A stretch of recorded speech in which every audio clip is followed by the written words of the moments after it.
주라는 사랑이 내 마음에 주를 향한 사랑이 나의 말엔 주가 주신 진리로 나의 눈에 주의 눈물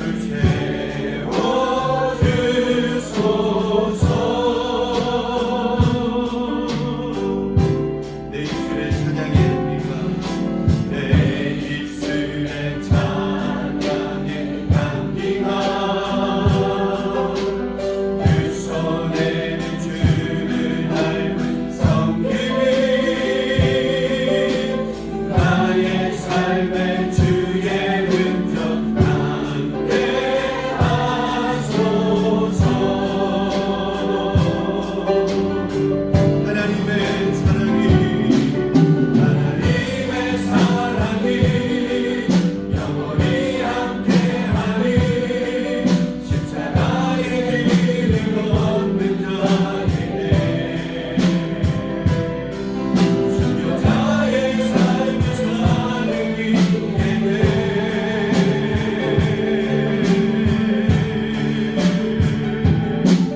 조롱하는 소리와 세상 유혹 속에도 주의 순결한 신부가 되리라. 내 생명 주님께 드리리. 하나님의 사랑이 영원히 함께하리. 십자가의 길을 걷는 자에게 순교자의 삶을 사는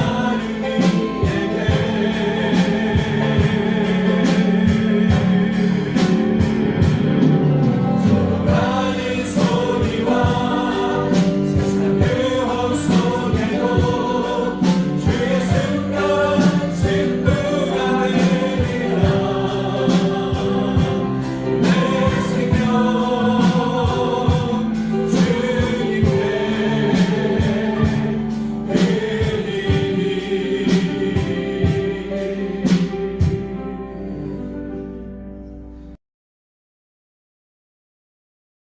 오늘도 여러분 주님 앞에 헌신하고 또 주님 앞에 결단하는 우리 모든 성도인들의 마음속에 여러분 이 십자가의 능력과 보혈의 은혜가 넘쳐나시기를 예수님의 이름으로 축복합니다. 그리고 많은 그리스도인들이 좋아하는 성경 구절 가운데 하나가 여러분 빌립보서 4장 13절 말씀이죠. 우리 함께 외워볼까요? 시작. 내 눈을 주신 자 안에서 내가 모든 것을 할 수 있느니라. 아멘. 이제 집으로 돌아가셔도 되겠습니다. 내게 능력 주시는 자 안에서 내가 모든 것을 할 수 있다. 오늘 여러분 본문 말씀을 어떻게 보면 사람들이 오해할 수 있는 그런 또 말씀입니다. 뭐든지 다 할 수 있다 이렇게 믿으면 된다는 말씀입니까? 어떤 사람은 긍정의 힘을 강조하기 위해서 이 성경 구절을 인용하는 것을 볼 수 있습니다. 여러분 신앙은 긍정적인 마인드가 아닙니다. 신앙은 성경적인 마인드예요. 물론 우리가 긍정적인 마인드로 살 필요는 분명히 있습니다. 그러나 우리 믿는 사람들은 성경대로 사는 것이 맞는 것입니다. 내가 모든 것을 할 수 있다 이 말의 뜻이 여러분 무엇이겠습니까? 12절에 나오는 보면 12절 말씀을 보면 나는 비천에 처할 줄도 알고 풍부에 처할 줄도 알아 모든 일 곧 배부름과 배고픔과 궁핍과 풍부에도 처할 줄 아는 일체의 비결을 배웠다 이렇게 얘기해요. 모든 것을 할 수 있다는 것은 일체의 비결을 배운다는 말이에요. 그러면 여러분 일체의 비결이라는 것은 무엇을 의미합니까? 11절 말씀 함께 읽어봅니다. 시작. 내가 궁핍함으로 말하는 것이 아니니라 어떠한 형편이든지 나는 자족하기를 배웠노니.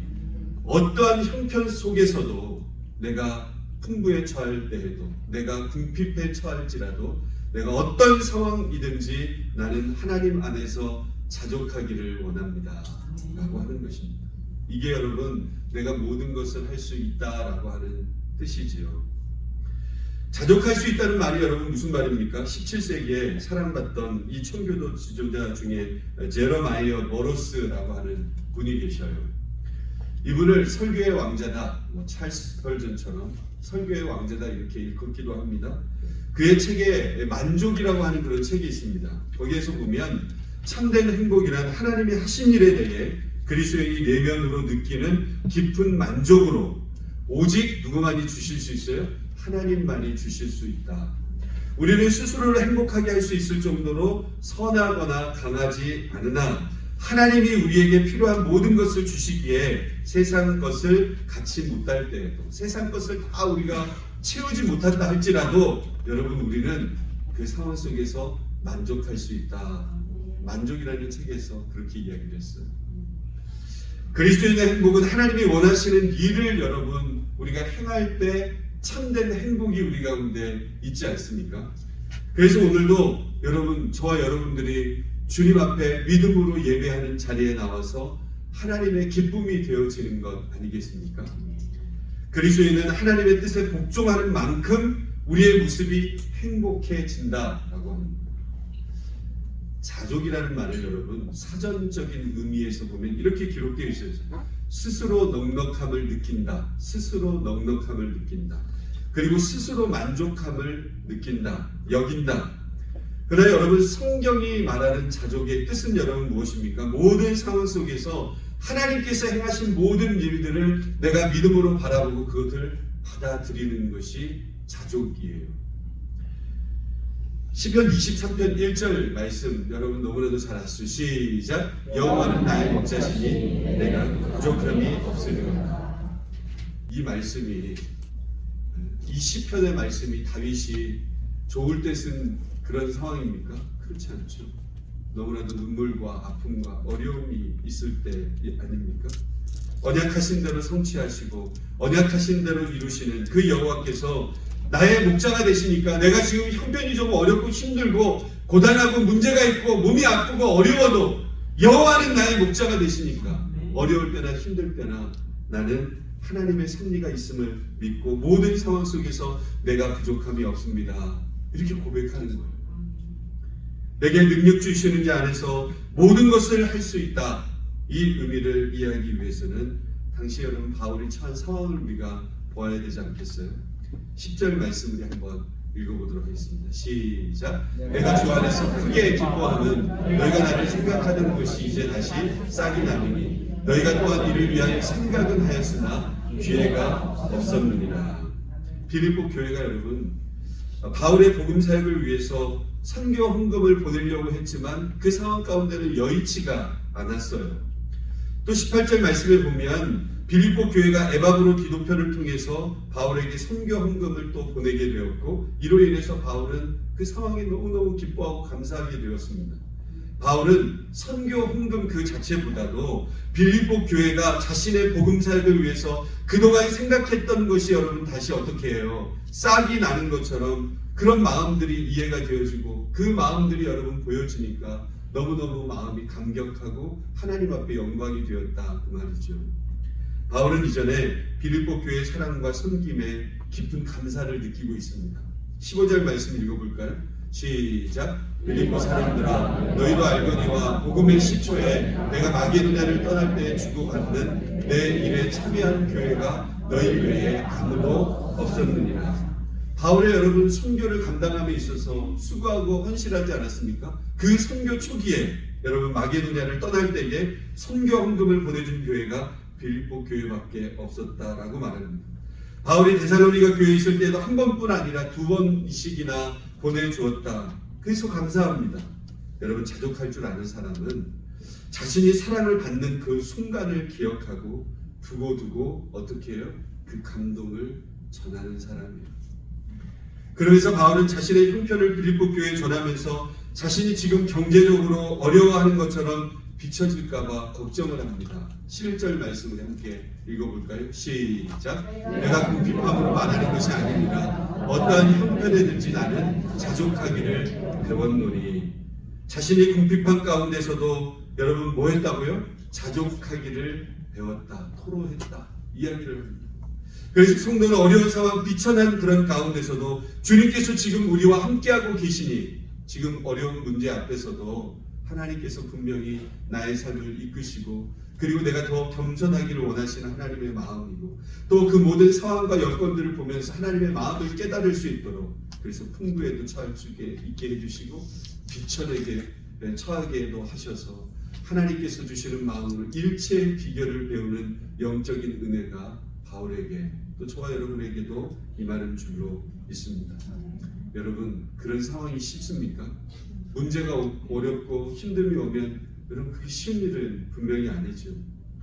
뿐만 아니라 성도는 풍부한 상황 속에서도 여러분 자족의 비결을 배울 수 있어야 합니다. 12절 말씀 읽어봅니다. 시작. 나는 비천에 처할 줄도 알고 풍부에 처할 줄도 알아. 모든 일 곧 배부름과 배고픔과 풍부와 궁핍에도 처할 줄 아는 일체의 비결을 배웠노라. 여러분 비천한 가운데 살아가던 사람이 갑자기 로또를 맞았다. 갑자기 뭔가 한국에서 내 조상이 땅을 물려줬다. 이러면 어떻게 되겠어요? 그 돈을 잘 못 쓰는 경우들이 참 많이 있더라고요. 여러분 부유한 상황이든지 비천한 상황이든지 어떠한 형편이든지 나는 하나님 앞에서 자족하기를 배웠다는 거예요. 일체의 비결이 여러분 무엇입니까? 그것이 오늘 13절 말씀이에요. 시작. 내게 능력 주시는 자 안에서 내가 모든 것을 할 수 있느니라. 그리스도께서 내게 능력을 주실 때에 어떠한 상황 속에서도 자족할 수 있고 자족하는 비결은 초연한다고 되는 것이 아니라 여러분 예수 그리스도와 함께 연합되어질 때 자족할 수 있고 만족할 수 있는 거죠. 그리스도께서 내게 능력을 주신다는 것은 하나님과의 여러분 올바른 관계 속으로 들어가는 것을 말해요. 하나님과 여러분 관계가 좋아질 때에 여러분 내가 어떤 상황 속에서도 흔들리지 않는 믿음이 우리 가운데 있다라고 하는 거예요. 안 그러면 하나님과의 관계가 뭔가 좀 문제가 있으면 내가 부유하든지 내가 좀 비천하든지 그런 모든 상황을 여러분 비관하고 낙관하고 그리고 어려워하고 그리고 자존심 내세우고 내가 있다고 잘난 체하고 이런 모습이 되지 않겠습니까? 하나님의 관계가 너무나도 중요합니다. 바울은 디모데후서 6장 8절에 이렇게 얘기합니다. 이게 있습니다. 시작. 우리가 먹을 것과 입을 것이 있은즉 족한 줄로 알 것입니다. 먹을 것과 입을 것이 있으니까 족한 삶을 살아라. 이유가 여러분 7절에 나옵니다. 시작. 우리가 세상에 아무것도 가지고 온 것이 없음에 또한 아무것도 가지고 가지 못하리. 여러분 이 세상 떠날 때 여러분 뭐 가지고 갈 것 같아요? 여러분 그렇지 않습니다. 예수 그리스도의 이름밖에 없는 거예요. 여러분 그거 믿으시기를 바라요. 할렐루야. 당시 이단들은 만족의 원천을 여러분 마음에 두지 않고 여러분 물질에 두었다는 거예요. 스토아 철학자들은 참된 만족은 지상의 행복과 불행에서 완전히 독립하여서 마음의 평정을 누려야 한다고 했지만 실제로는 여러분 그렇게 되지 않죠. 그러나 여러분 바울은 오직 평강의 근원이신 하나님과 교제함으로 말미암아 여러분 문제 앞에 놓여 있어도 너무 급박한 문제가 있어도 하나님 앞에서 정말 내가 서 있다고 한다면 하나님 안에 믿음으로 나아가고 있다면 거기가 여러분 하나님과 만나는 믿음의 자리 아니겠어요? 거기가 능력의 자리고 거기가 추억의 자리고 거기가 평안의 자리인 거예요. 문제 앞에서도. 자족은 그리스도 안에서 은혜와 평강을 누리면서 사명을 여러분 감당할 때 하나님께서 주시는 능력으로 나타나는 거예요. 자족하는 마음. 하나님께서 우리를 구원자로 불러주셨잖아요. 이 세상 속에서 그냥 놓지 않으시고 우리를 불러주셨어요. 그리고 예수 믿게 하셨고 그리고 그 능력을 충만하게 누려서 이제 세상으로 보냄을 받아서 사명을 감당하기를 원하는 마음. 그래서 여러분 어떤 상황 속에서도 주님의 능력 안에서 흔들리지 않는 그런 믿음. 바울은 주어진 상황이 좋아서 만족한 것이 아니라 주님으로 인하여서 만족했다는 거예요. 하나님 말고 다른 곳으로 여러분 아무리 우리의 마음을 채워도 여러분 좋은 곳을 아무리 많이 다녀도 여러분 예수 안에 있지 않으면 여러분 공허하다는 거예요. 그렇지 않습니까? 여러분 많이 다니지 않아도 하나님 은혜 안에 있으면 어떻게 돼요? 여러분 그 마음이 채워지는 전 세계를 가슴에 품는 믿음의 역사가 우리 가운데 있지 않겠습니까? 하박국 선지자는 이렇게 얘기합니다. 하박국 3장 17절 18절 시작. 비록 나무가 무성하지 못하며 포도나무가 열매가 없으며 감람나무에 소출이 없으며 밭에 먹을 것이 없으며 우리의 양이 없으며 외양간에 소가 없을지라도 나는 여호와로 말미암아 즐거워하며 나의 구원의 하나님으로 말미암아 기뻐하리로다. 아멘. 우리가 여러분 살아가면서 필요한 모든 것이 없어서 불편할지라도 하나님으로 인하여서 즐거워할 수 있고 하나님으로 인하여서 감사할 수 있다고 한다면, 하나님께서 주신 그 구원의 기쁨과 감격을 날마다 누릴 수 있다고 한다면, 여러분 그 사람은 너무너무 복된 사람입니다. 이스라엘 백성들 애굽에서 10가지의 재앙을 통해서 하나님의 기적을 너무 많이 체험했습니다. 그러나 그들은 여러분 광야 속에서 딱 나아갔어요. 출애굽을 딱 하면서, 제가 그 출애굽 여정을 이번에 또 가게 되었을 텐데, 딱 나가서부터 여러분 뭐합니까? 불평하고 불만해요. 홍해를 여러분 건너는 것을 생각해 보세요. 네. 홍해의 기적, 홍해의 역사, 여러분 전적인 하나님의 은혜 아니겠어요? 엘림을 떠나 신광야에 이르고 거기에서도 여러분 뭐예요? 불평해요. 우리에게 뭐를 달라? 우리에게 고기를 달라. 이제는 만나와 메추라기는 지겨워서 싫습니다. 여러분 새벽마다 위 무릎쯤까지 먹을 만한 그 만나와 메추라기 하나님께서 그 광야에 허락해 주셨다는 거예요. 광야에서 여러분 생각해 보면 광야는 아무것도 없어요. 메마른 땅이지 않습니까? 물이 공급되어지지 않습니다. 그곳에 하나님께서 만나와 메추라기를 주셨다고 생각해 보세요. 얼마나 큰 은혜 아니에요. 그런데 우리가 고기를 좀 주십시오. 이제 만나와 메추라기는 지겨워서 못 살겠습니다. 불평하죠. 르비딤으로 갑니다. 마실 물이 없어서 또 불평해요. 반석에서 물을 주시잖아요. 그곳에서 여러분 아말렉과 전쟁을 하지 않습니까? 전쟁에 출애굽에서 나와가지고 뭘 가지고 있었겠어요? 군사가 있었겠습니까? 훌륭한 무기가 있었겠습니까? 얼마나 오합지졸 아니었겠어요? 조금만 뭐 불평하면 막 모세를 죽이려고 그러고 욕하고, 이게 여러분 이스라엘 백성들의 모습이었어요. 그런데 무슨 전쟁을 치를 수 있겠어요? 근데 하나님께서는 그 아말렉과의 전쟁에서 승리하게 하셨어요. 누가 붙들었습니까? 아론과 홀이 여러분 손을 붙잡고 같이 믿음 가운데 나아가면 승리하는 그 모습이 보여지고, 또 손이 내려오면 어려워지고, 여러분 또 지나고 나서 어때요? 또 불평하고. 여러분 똑같지 않습니까? 저와 여러분 이스라엘 백성들과 똑같지 않습니까? 예수 믿었는데도 불구하고 또 불평하고 또 불만하고, 심지어 여러분 전에 받았던 은혜까지 다 까먹는 거예요. 그러니까 여러분 말을 조심해요. 그리고 말을 할 때에도 여러분 절대로 우리는 덧붙여서 얘기하면 더 상처가 되고 더 어려움이 되어집니다. 원망이라고 하는 중독에 걸렸어요. 원망이라고 하는 중독. 각종 중독에 빠진 사람의 여러분 특징이 무엇입니까? 마음이 여러분 공허하고 채워지지 않으니까 다른 것으로 뭔가를 채워야 되는 거예요. 그러니까 여러분 뭘로 채워요? 술을 채우든지 뭐 마약을 채우든지 뭐 중독을 채우는 거예요.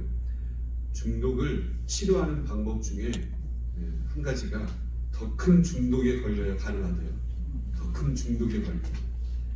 그러니까 여러분 우리는 왜 예수님을 우리가 믿고 예수님의 사랑을 우리가 함께 나누고 있습니까? 그 더 큰 예수님의 크신 사랑을 보여주고 나타내기 위해서 여러분 하는 거예요.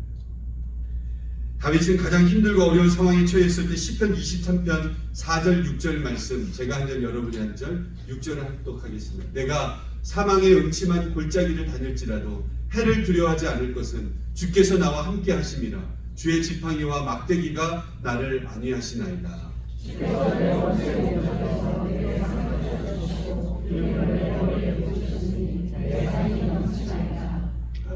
내 평생의 선하심과 인자하심이 반드시 나를 따르리니 내가 여호와의 집에 영원히 살리로다. 다윗의 상황이 좋은 상황이었다고요? 그렇지 않았어요. 자기 친구 아히도벨, 그리고 자기 아들도 압살롬도 자기를 죽이려고 쫓아오고, 여러분 다윗의 몸과 마음, 사울이 여러분 죽이려고 하고, 모든 상황 속에 다윗의 마음은 너무나도 힘들고 어려웠던 그런 상황이에요. 그런데도 불구하고 뭐라고 고백합니까? 하나님 앞에서 내 평생의 선하심과 인자하심이 반드시 나를 따르리니 내가 여호와의 집에 영원히 있겠다. 여러분, 상황에 치우치지 않고 나는 어떤 상황 속에서도 주님과 함께하고 있으니까 내 마음이 흔들리지 않습니다. 조금만 뭘 건들면 또 흔들리고 넘어지고 이러는 것이 아니고, 그렇게 힘든 상황 속에서도 여호와 하나님으로 인하여서 나는 만족함을 누림, 내 평생의 선하심과 인자하심이 반드시 나를 따른다고 했어요. 여러분, 우리 아니 여러분, 하나님의 전이 거하는 성전 아니겠어요? 욥은 자신의 전 재산을 다 날렸어요. 10남매도 여러분 다 죽었습니다. 여러분, 그럼 어떻게 해야 될까요? 같이 죽어야 됩니까? 네. 같이 죽을 수 있는 그런 상황 속에 놓여져 있는 게 욥의 마음이고 어려운 그런 상황 아니었겠어요? 근데 욥기 1장 21절 말씀을 보시면 우리 함께 읽어볼까요? 시작. 이르되 내가 모태에서 알몸으로 나아사온즉 또한 알몸이 그리로 돌아가올지라 주신 이도 여호와시오 거두신 이도 여호와시오니 여호와의 이름이 찬송을 받으실지니라 하고. 여러분, 이 말씀을 공감하실 수 있겠어요? 욥의 이 상황을 공감하실 수 있겠어요? 너무너무 공감이 안 돼요. 어떻게 이런 상황 속에 불평하고 불만하지 않고 주신 이도 여호와시고 취하신 이도 여호와시니까 여호와께서 그냥 찬송을 받으십시오. 어떻게 그렇게 이야기할 수 있었어요? 주님의 주권을 전적으로 내어맡기는 그 인정하는 자세를, 대단한 믿음 아니겠어요? 내가 알몸으로 나왔으니까 알몸으로 돌아간다는 것을 받아들일 때 여러분 미련이 없다라고 합니다. 존 스토트 여러분 잘 아시죠? 제자도라고 하는 굉장히 좋은 책이 있습니다. 그 제자도에서 이런 이야기를 했어요. 물질주의는 영적 삶이 질식당할 정도로 물질적인 것들에 사로잡혀 있는 것이다. 반대로 예수님은 보물을 땅에 쌓아두지 말라고 말씀하셨고 탐심에 대해서 경고하셨다. 즉 이 땅에서의 삶은 알몸이 되는 두 순간 사이의 짧은 순례의 여행이다. 이런 얘기를 했어요. 그러므로 짐은 가볍게 하고 여행하는 것이 지혜롭다. 이렇게 얘기했어요. 자족하는 사람은 다른 사람에게 감동을 끼치고 하나님께 영광을 돌리는 사람이 자족하는 사람. 17절 말씀 우리 함께 읽어봅니다. 17절 시작. 내가 선물을 구함이 아니요 오직 너희에게 유익하도록 풍성한 열매를 구함이라. 바울의 관심은 빌립보 교회가 보낸 물질, 선교 헌금이 아니라 그들의 영적인 성장, 영적인 유익, 영적으로 어떻게 세워질 수 있는가, 여기에 관심이 있었어요. 자족은 여러분 스스로 만족하는 차원에 머무르는 것이 아니라 상대로부터 받은 은혜에 대해서 여러분 감사하고 물질 자체보다도 여러분 보내준 사람들, 빌립보 교회의 유익과 축복에 더 관심이 있다라고 합니다. 자족은 상대가 보내준 것으로 인해 내게는 모든 것이 있고 또 풍부하다고 여러분 기뻐하는 거예요. 자족은 상대의 관계에서 나아가 하나님과의 관계로 여러분 초점이 계속해서 모아지는 것입니다. 그래서 빌립보 교회가 보내준 선교헌금이 하나님께 드린 향기로운 제물이요 하나님을 기쁘시게 하는 것이라고 받아들이죠. 자족하는 사람은 상대가 어떤 상황에서 보내주신 것을 알고 하나님께 그 풍성한 대로 그리스도 안에서 하나님께서 풍성하게 채워주실 것을 믿고 기도하지 않겠어요? 주님을 사랑하는 마음으로 서로 나누었을 때 그것이 하나님께 영광을 돌리는 기회가 되는 것입니다. 그래서 바울은 빌립보 교회가 보내준 헌금으로 내게는 모든 것이 있고 지금 풍부하다 이렇게 강조하고 있지 않습니까? 에바브로 디도편을 통해서 빌립보 교회가 보내준 것을 내가 받았으므로 내가 풍족하다. 성도들이 서로의 필요를 위해서 공급하는 것은 여러분 무엇입니까? 하나님께 영광이 되어지고 하나님을 기쁘시게 드리는 것이다. 바울은 빌립보 교회 성도들을 위해서 하나님께서 그 풍성한 대로 모든 쓸 것을 채워주시기를 간구하고 기도하고 있습니다. 성도들이 부족한 형편 가운데서도 바울의 사역에 도움을 제공하게 된 것을 하나님께서 아시고 채워주실 것을 확신하는 거예요. 이것은 하나님의 약속에 대한 여러분 기도입니다. 근거한 기도예요.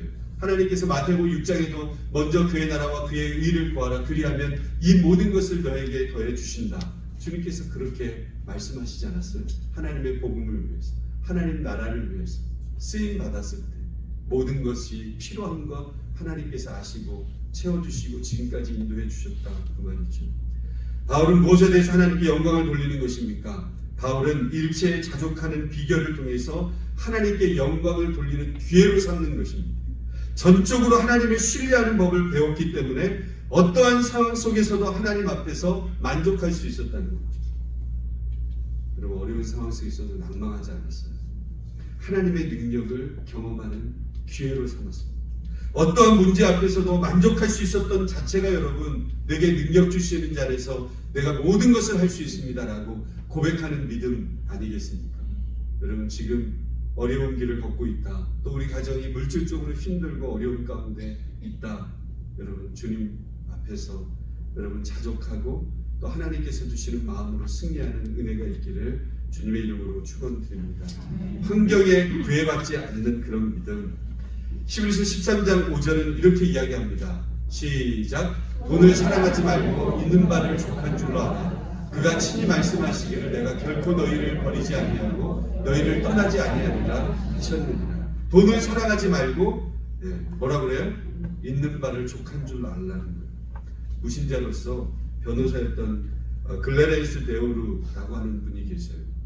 미국이 경기가 굉장히 좋지 않았을 때 시카고 남부 지역에 있었던 많은 흑인들과 함께 대화를 할 수 있는 그런 기회가 있었습니다. 이들은 아주 궁핍한 환경이었기 때문에 하루하루 먹고 사는 거예요.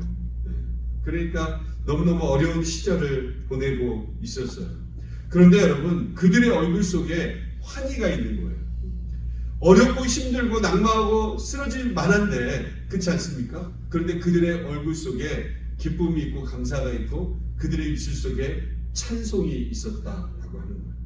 그러니까 데로가 묻기를, 이렇게 어려운 가운데서도 당신들은 어떻게 이렇게 찬송을 할 수 있습니까? 그 질문에 어떤 여자 한 분이 큰 소리로 대답을 하는 거예요.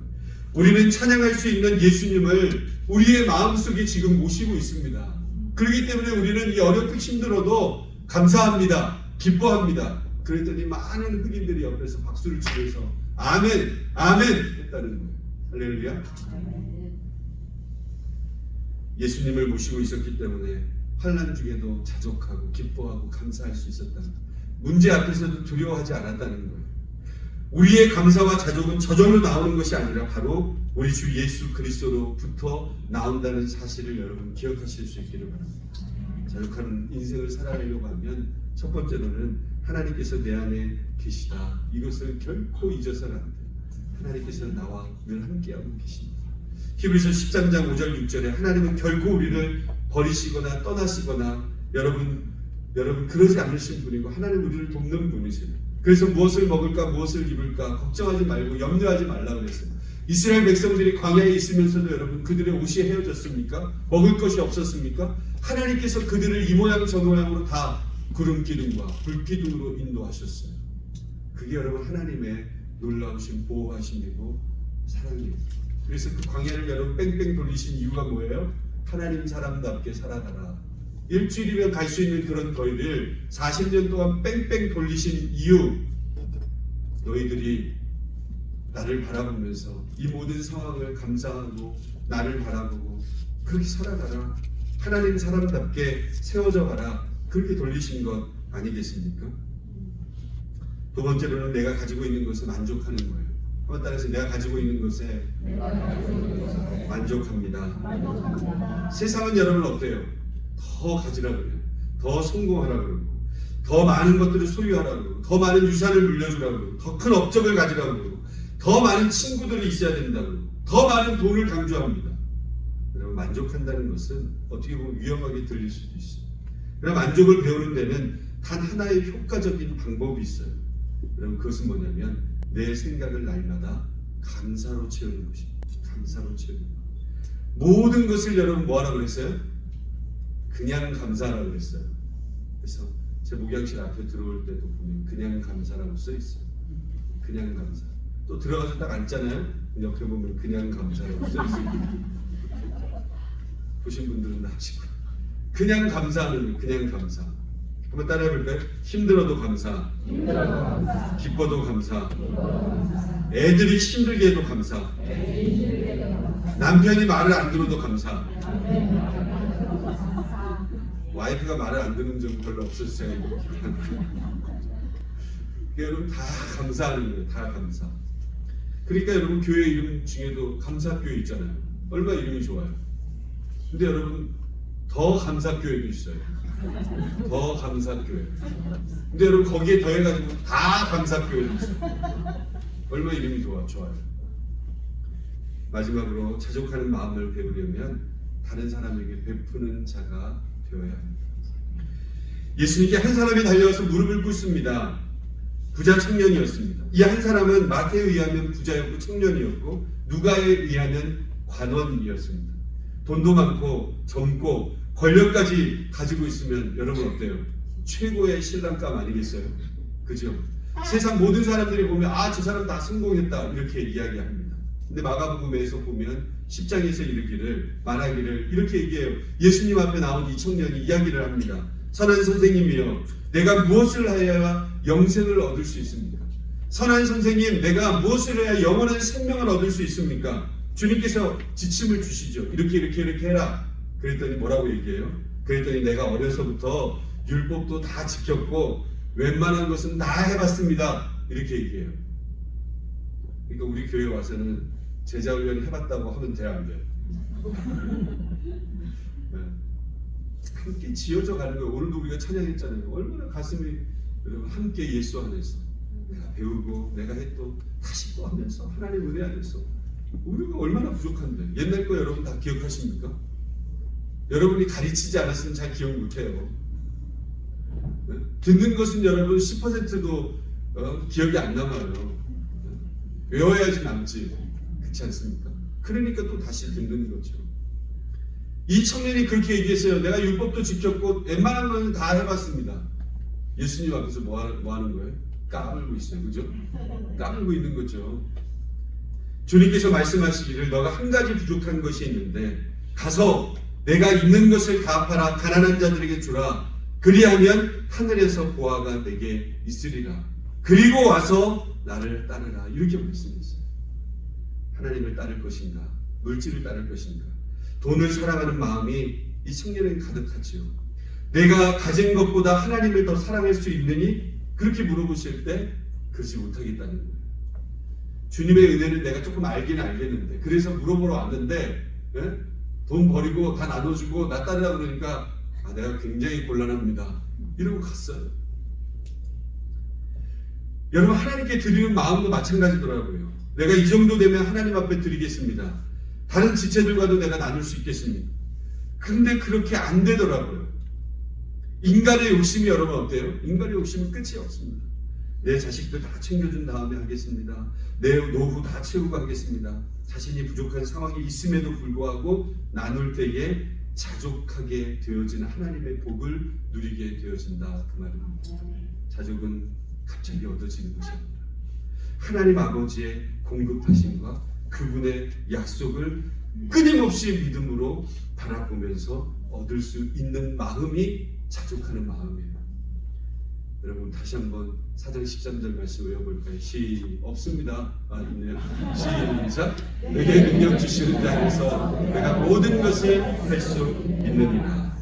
여러분 이 말씀의 능력이 저와 여러분의 삶의 모습 속에 어떤 상황과 여건 속에 있을지라도 내가 주님으로 인해서 기뻐하고 감사할 수 있습니다. 나에게 주님이 계시기 때문에 그 믿음의 고백으로 승리하시는 저와 여러분의 삶이 다 되실 수 있기를 주님의 이름으로 축원합니다.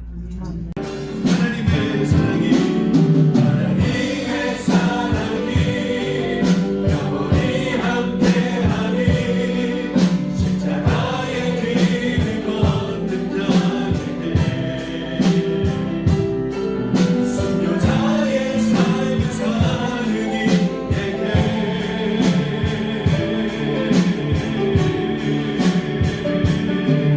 조롱하는 소리와 세상 유혹 속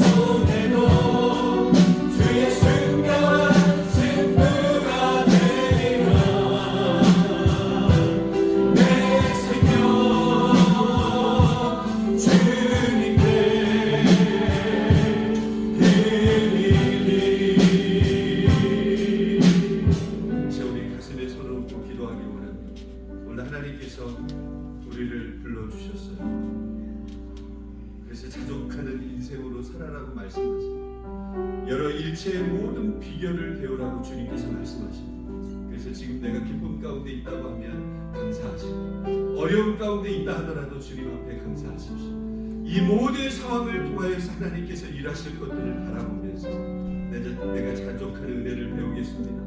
하나님께서 내 안에 계신다는 것을 저는 믿습니다. 내가 가지고 있는 것에 만족하겠습니다.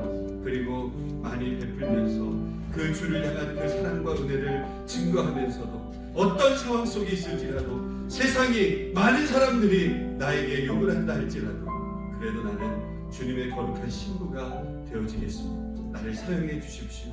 이 십자가의 길, 고단하지만 어렵지만 힘들지만 주님과 함께 넉넉하게 이기면서 나아가겠습니다. 우리 함께 기도하며 나아가겠습니다. 거룩하신 하나님 감사합니다. 하나님의 거룩하신 사랑하심이 오늘도 변함없이 우리와 함께 하심을 믿습니다. 하나님, 오늘도 때로는 하나님 어렵고 힘든 길들을 걸어가고 있는 하나님 공부의 길, 여러 가지 하나님 문제가 하나님 해결되어지지 않아서 물질적인 모든 상황들 속에서도 아픔과 어려움들과 힘듦과 좌절의 무력이 옵니다. 왜 우리 가정만 이러는가? 왜 우리 남편이 이러는가? 왜 우리 자녀들만 이러는가? 하나님, 오늘 이 고백 속에서도 내가 십자가의 길을 걸어가고 있습니다. 내가 하나님의 길을 걸어가고 있습니다. 내 안에 충만하신 성령의 영역을 붙잡고 계십니다. 그러기에 하나님 주님과 함께 일어서겠습니다. 그러므로 주님과 함께 이 모든 일체의 비결을 배우기를 원합니다. 자족하는 마음을 배우기 원합니다. 하나님을 더욱더 바라보기를 원합니다. 이런 믿음의 고백으로 주님 앞에 쓰임받는 우리 모두가 되게 하여 주옵소서. 하나님, 우리의 삶이 하나님 주님 앞에 하나님 드려드리는 삶이 되어줄 수 있도록, 하나님 십자가의 길을 걷는 삶이 되어줄 수 있도록 아버지 하나님께서 원하시는 길들을 판단하고, 하나님 내 생각과 내 판단으로만 하나님 모든 것들을 생각하고 바라보지 아니하도록 도와주시고,